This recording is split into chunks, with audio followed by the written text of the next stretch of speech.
Bienvenue chers téléspectateurs dans ce journal sur la RTNC. Échange ce jeudi 29 mai entre le chef de l'État honoraire de la République démocratique du Congo, Joseph Kabila Kabange, avec les délégués des différentes corporations religieuses. C'était en sa résidence à Goma. Un reportage de Rigobert Bazungu. Le chef de l'État honoraire de la RDC à mission de pacification à Goma a échangé ce jeudi 29 mai avec les délégués de différentes confessions religieuses. À l'occasion, Joseph Kabila Kabange a exprimé son vœu de voir le retour de la paix durable en RDC. Ces confessions religieuses ont émis leur vœu de voir l'ancien chef de l'État jouer un rôle d'arbitre pour la restauration de la paix, comme l'a révélé l'évêque Joël Amourani, président provincial de la plateforme des confessions religieuses au Nord Kivu. L'ancien président de la République nous a appelés pour exprimer son souhait de voir la paix revenir dans cette partie Est d'abord et dans l'ensemble de l'étendue nationale de notre pays. Et son souhait est que la paix soit restaurée, la cohésion nationale, mais aussi le vivre ensemble. Et nous, en tant que confession religieuse, nous l'avions dit de jouer le rôle d'arbitre pour que la paix revienne. Parce que pendant 18 ans, il a bâti un travail de titan que nul n'ignore. Il a tout fait pour réunifier ce pays. Et ce même état-là existe encore à lui pour qu'il s'implique afin que la paix puisse revenir. Ce que nous demandons, c'est le retour de la paix et rien que la paix. Notez que cette audience ouvre différentes consultations que Joseph Kabila aura avec les couches sociales. Visite du gouverneur Bahati Musanga Erasto à Kichanga le mardi 27 mai 2025. Le chef de l'exécutif provincial a prêché la paix et le vivre ensemble. À cette circonstance, plusieurs projets de développement dans cette partie du territoire de Massissi ont été annoncés. Des précisions dans ce reportage de la cellule de communication du gouverneur de province. Il a quitté son bureau au musée de Himbi, chef-lieu de la province de Kivu, le matin de ce mardi 27 mai 2025, direction Kichanga, territoire de Massissi. C'est le gouverneur du Nord Kivu en itinérance. Bahati Musanga Erasto, à la tête d'une forte délégation, est accueilli par une foule en liesse qui l'attendait aux bras ouverts. C'est au rond-point Nyamoulissi où Bahati Musanga Erasto lance un message de paix, d'unité. La lutte contre le tribalisme, c'est son cheval de bataille. Cultivons les vivre ensemble, a-t-il prêché. Et quelques jeunes ont manifesté la volonté d'intégrer l'armée révolutionnaire congolaise. Tunawaomba watoto ya Kichanga, watu wakuje tujenge pamoja twende mbali. Tuko naomba mkuye tuungane, mulete babiana tujenge jeshi ya kweli twende mbali. Ile ni ya kwanza. Ya pili, watu waache ubaguzi wa ukabila. Vile vitu tukivifanya tutaleta maendeleo. Leo hii tuko natengeneza barabara ya Sake kwenda Masisi Nyabiondo. Tukisha tuko na proje yengine kuko ba partenaire benye tuliongea, tutatengeneza barabara ya kuanzia Sake, Kichanga, Mweso, Nyanzale mpaka Nyabiondo. Leo tuko na programu yengine kesho yake le 30 tuko na proje kuko ba partenaire benye tulisikilizana, tutatengeneza 30 km kuanzia Kizimba kuelekea Tongo. Batatengeneza 30 km. Na kuko wengine benye batatengeneza 30 km kuanzia Mwongozi mpaka Mpati. Des centaines d'autorités de base, faiseurs d'opinion, notables et responsables coutumiers et religieux, venus de 4 coins du territoire de Massissi, ont eu l'occasion d'échanger avec le gouverneur du Nord Kivu. Pendant plus de 4 heures, cette séance de travail a permis à l'autorité provinciale de palper du doigt les réalités sur terrain à travers les jeux questions et réponses. En résumé, toutes les questions ont tourné autour de la sécurité acquise grâce à l'armée révolutionnaire congolaise, ont-ils affirmé. Aujourd'hui, Massissi respire la paix, la sécurité, comme le confirme ici l'un des participants venu de Nyabiondo. Sasa tunaomba hapo jeshi letu la MSD kwenda pale ili Nyabiondo ikuwe na usalama, isikuwe tu pale usalama katikati ya Nyabiondo ndio jeshi baki. Lakini naomba wanapanua ili na sisi tupate usalama, sababu nafurahi sana, nimelala hapa Kichanga, nimesikia vizuri kabisa, kuna usalama, hakuna uoga. Des questions de développement ont enrichi l'agenda de l'exécutif provincial. Des priorités ont été retenues, précise le vice-gouverneur sectoriel Shadrack Yamani Bahati. Willy Manzi, vice-gouverneur de l'administration, appelle pour son compte la population au travail. De son chemin de retour, le gouverneur du Nord Kivu a visité l'une des fermes d'un opérateur et éleveur de la place.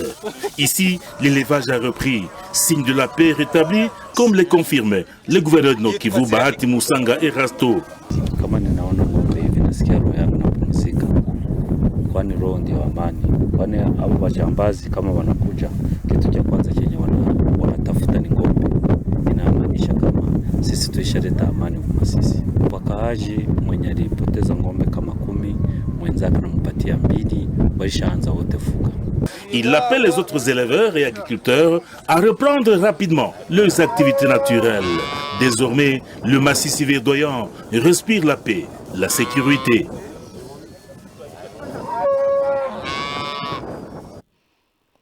Première réunion de partenariat de la santé avec les nouvelles autorités provinciales du Nord Kivu sous la présidence de la conseillère principale du gouverneur en charge aussi de la santé, Chantal Mourekatete. Les deux parties ont promis de collaborer étroitement pour la santé de la population. Reportage de la cellule de communication du gouverneur de province. Les questions d'urgence sanitaire et le plan d'action opérationnel ont été au menu des échanges ce mercredi 28 mai 2025 au gouvernorat de province entre la conseillère du gouverneur de province en matière humanitaire, Chantal Mourekatete, et tous les partenaires qui interviennent dans le secteur de la santé en province du Nord Kivu. Les partenaires qui ont pris part à cette rencontre ont été rassurés que le secteur de la santé reste apolitique comme celui de l'éducation. Ils sont donc appelés à accompagner et appuyer le gouvernement provincial pour que la population puisse bénéficier d'une bonne santé, a indiqué le chef de division provinciale de la santé, le docteur Bia Kizika. La première chose, c'était de rassurer tous les partenaires que la santé reste apolitique, comme le secteur de l'éducation aussi. Et nous ne devons pas nous mêler dans les histoires politiques. On reste santé à l'intérêt de notre population de la province. Et l'objectif était de présenter maintenant le plan d'action opérationnel avec ses priorités par rapport au secteur de la santé en province du Nord Kivu et le plan de contingence des urgences sanitaires et pour demander à nos partenaires de s'aligner derrière nos priorités et rassurer aussi aux partenaires une bonne collaboration avec eux, que nous sommes disposés pour une bonne collaboration et mener des activités ensemble à l'intérêt du bénéficiaire qui est la population. Oui, ils sont prêts pour l'accompagnement et eux aussi ont demandé comme garantie, ils ont demandé même à l'autorité provinciale d'avoir aussi une garantie par rapport à la protection des structures sanitaires. Et l'autorité provinciale a promis que c'est quelque chose qui a commencé, il y a des avancées significatives par rapport à la protection des structures sanitaires en province du Nord Kivu. Pour sa part, le docteur Teitei Mouissa Pascaline, médecin inspecteur provincial de la santé au Nord Kivu, qui a pris part à cette rencontre, estime que parmi les défis qu'elle doit relever dans son domaine de l'inspection figure l'impunité qui gangrène ce secteur depuis longtemps. Les grands défis, c'est l'impunité. Nous, en tant qu'IPES, Inspection provinciale de la santé, nous sommes là pour réguler les secteurs de la santé. C'est-à-dire, nous devons faire pratiquer, faire respecter les normes et les lois du pays. Et comme nous l'avons vu, la fois passée, dans les années qui se sont passées, il y a un problème de l'impunité. C'est l'une des antivaleurs qui continue à régner dans le secteur de la santé. Et nous sommes là pour que cette antivaleur, nous puissions le bannir dans notre secteur. Les partenaires ont promis pour leur part de soutenir le secteur de la santé après avoir eu des assurances pour leur sécurité et la collaboration avec les autorités de l'AFC M23. D'autres réunions techniques sont prévues dans les tout prochains jours pour une bonne prise en charge sanitaire de la population du Nord Kivu. Parlons sport à présent. Boxe professionnel Goma va vibrer ce week-end à Kampala. Serge Djamba se prépare et reste confiant. Un reportage de Christian Moussoussou et François Tamboué. Le pugiliste congolais et natif de Goma, Serge Djamba, est en pleine préparation de son combat de ce week-end. Retrouvé sur place à l'IEC au lieu d'entraînement, Djamba et ses camarades s'entraînent sérieusement. Sous le guide du coach Gabin et du doyen Solo, de nouvelles techniques s'appliquent. Le concerné a été soumis à un sparring de 6 rounds avec divers adversaires. Un exercice qui va sûrement le permettre à emmagasiner les souffles avant son combat de ce 1er juin. Maître Solo, à titre exemplaire, parle d'une performance déjà malgré les temps réduits. Bon, hatumuchokesha préparation, njogi si préparation inakuwaka. Na mpaka pale haya prepare, njo anaanja préparation sasa. Jushie kabisa mklebe atupendage defete. Entraînement yetu tutaendelea tuko tunafanya atameliore tena zaidi kushindia.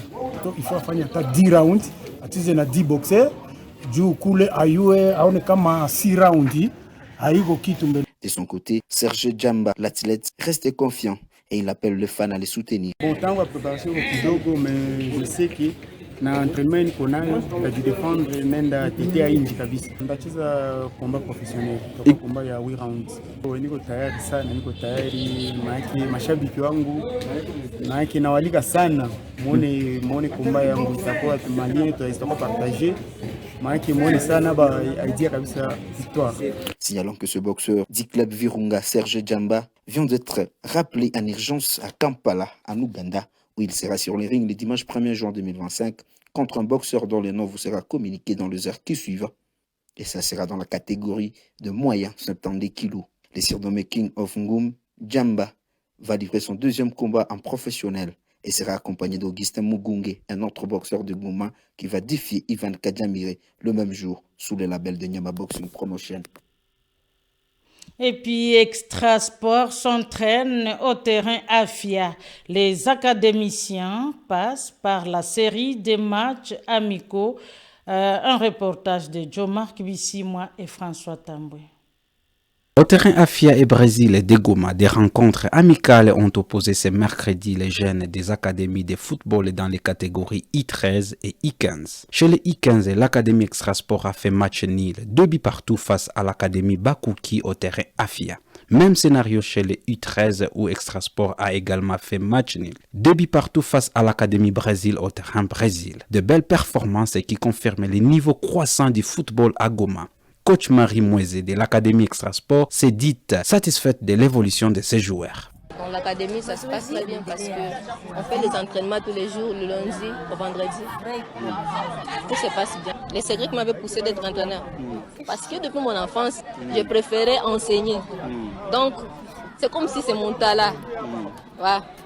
Parce que quand j'enseigne, je me sens bien. Quand je coach, je me sens déstressé. Il faut qu'on travaille dur avec eux, qu'on les guide, qu'on les entraîne comme il faut. Mon objectif, coacher une grande équipe et diriger moi-même, que je sois titulaire de mon équipe. De son côté, le secrétaire d'Extrasport, Shadraka Moulumba, a lancé un appel aux partenaires. Madame Christine Toumba est aujourd'hui notre seul soutien. Après la suspension et depuis que nous avons recommencé les activités, on prépare déjà les championnats à venir, les tournois. L'objectif est d'abord de mettre nos joueurs, nos athlètes au meilleur niveau, au top. Une fois mettre nos athlètes au top, nous allons voir comment on va procéder avec autre chose. C'est juste une seule personne, une dame qui prend ses moyens propres et privés, il met pour la formation de la jeunesse. On n'a pas de partenaires jusque-là, il n'y a pas. Et enfin, Jokris Poussouma, l'un des jeunes apprenants d'Extrasport, a confié avec confiance qu'il est ambitieux et veut aller très loin dans le foot. Bon, en fait, avant, on ne faisait pas assez d'entraînement pour me développer, mais maintenant, je vois qu'il y a quand même un peu de développement dans l'équipe. Oui, je pense parce qu'on est un peu de développement, on peut encore s'améliorer plus que ça. Pour devenir un grand joueur, bien sûr, comme tous les jeunes de ce monde. Oui, je les appelle à venir s'entraîner parce que grâce à cette équipe, ils peuvent s'améliorer, se développer, partir loin. 10 talents, de la passion et un avenir prometteur. Voilà ce qui ressort de cette journée sportive au terrain Afia et au terrain Brésil. C'est par ces nouvelles sportives, mesdames, messieurs, que nous mettons un terme à cette édition du journal sur la RTNC. Merci de votre fidélité sur la chaîne officielle. Ciao.